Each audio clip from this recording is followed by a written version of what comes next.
आपकी डिप्टी कहाँ है? अब कहीं भी करेगा आप कुछ नहीं, कुछ जरूरत नहीं, आप जाओ उधर जाओ, कुछ जरूरत क्या कर रहे हैं? अरे यार अरे यार अरे यार, ऐसे ऐसे धक्का मत मारो, आराम से काम करो, ठीक है? आराम से काम करो। आपकी डिप्टी कहाँ काहे के लिए है? है? आपकी डिप्टी कहाँ है? नहीं। अब कहीं भी करेगा आप कुछ नहीं, कुछ जरूरत नहीं, आप जाओ उधर जाओ, कुछ जरूरत नहीं। कहाँ जाए? आप उधर का अपना काम करो, ये बहस मत करिए। कोई बात करो, कोई बात है। चार्लेस, हाँ कोई बात नहीं, बात मैं नहीं कर रहा हूँ, फोटो खींचने का नहीं आराम से है। आप लोग जहाँ बनाइए। आपकी ड्यूटी कहाँ है? नहीं, मेरा ड्यूटी जी प्लेटफॉर्म में ही है। हाँ, तो आप बैठ के क्या कर रहे हैं? आप अपना काम, तो कोई दिख नहीं रहा है। अपना काम करो। ठीक क्या है? हाँ ठीक है, तो करो ना अपना। तो आपकी जिम्मेदारी है सुरक्षा व्यवस्था का बनाना। कर रहे हैं ना। पूरा खाली है वहाँ जाके। ठीक है, अब तो प्लेटफॉर्म खाली है तो अब दिन भर थोड़ी की जगह रहेंगे, हम लोग प्लेट परिक्षेत्र के अंदर घूमते रहते हैं, ठीक है?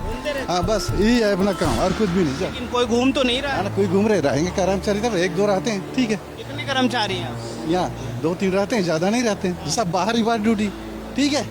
जाओ जाओ। हाँ, तो मीडिया को देख के ये आ जाएंगे बहस करने के लिए, लेकिन इनकी जो जिम्मेदारी है वो नहीं निभा रहे।